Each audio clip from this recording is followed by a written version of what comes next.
I'll let you, yeah, we're good. That's perfect, dude. I'm just Just make sure you stay in front of the screen. There you go, right there. Perfect. All right, cool.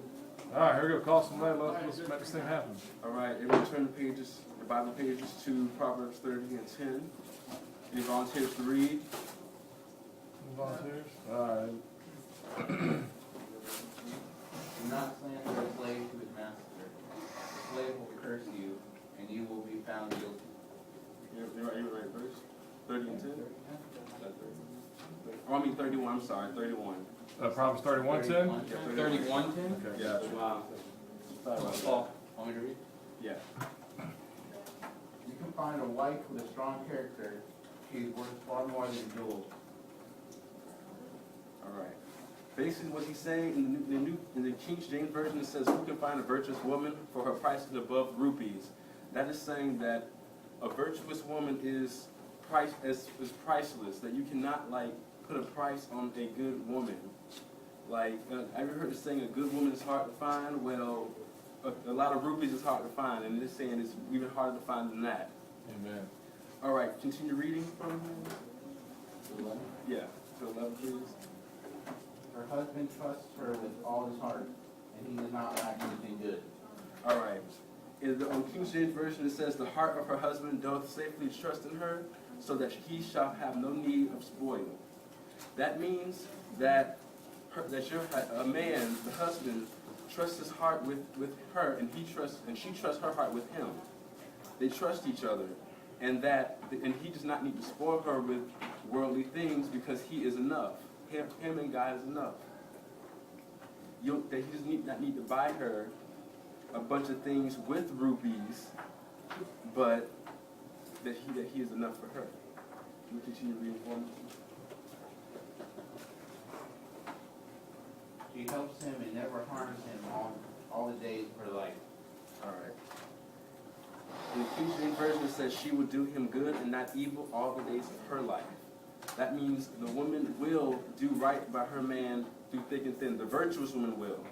And I'm not saying, now the unvirtuous woman probably wouldn't, but a good woman will stick by your side, the rest of her life. Because she's your wife or she's with you. All right, someone else would like to read from verse 13? I'll take it. It says, "She seeks wool and flax, and willingly works with her hands." All right. That's basically saying that the woman can, I guess you would say like in the household, she can like take anything and like create from that. She can take like something that's like a mess and fix it up and work with bare minimum.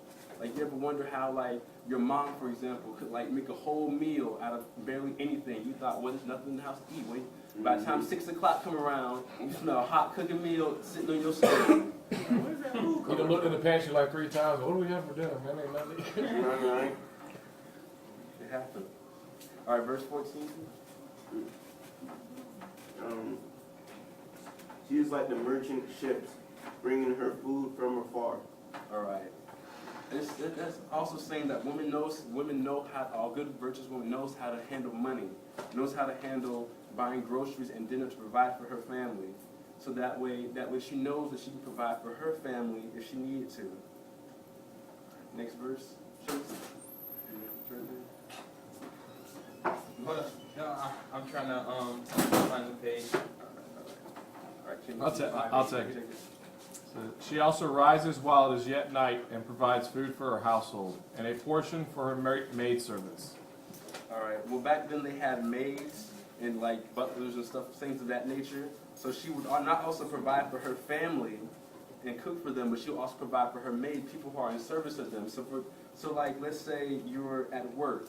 A virtuous woman at work will provide for her workers or be a good service to her co-workers as well as her family because she is a virtuous woman. All right. Next verse. 16. 16. She considers a field and buys it. Out of her earnings, she plants a vineyard. All right. It also says that a virtuous woman can take money and make it grow and multiply. They said you need money to make money. Well, she can take money and make a lot more money. As it can say, a virtuous woman, it says in the King James Version, she considered a field and buyeth it. With the fruit of her hand, she planted a vineyard. She can take a seed and nurture it into a vineyard. Because you can't have a vineyard without starting with one single seed if you grow your first vine. All right. Next verse, 17. She puts on strength like a belt and goes to work with energy. All right. That's basically saying that the virtuous woman will, whenever she's considered with a task, that she will go into it with all she's got, with full energy, with full, enthusiasm, with all her might. She won't get put like 90% or not even 100%. She will give 110% or whatever she's told or whatever she's tasked to do. And to elaborate on that a little bit more about what we went over, to the fellows more specifically, this is the type of things, it's basically like Jesus is saying to us, or God's saying to us, this is what you should look for when you're looking for a good woman.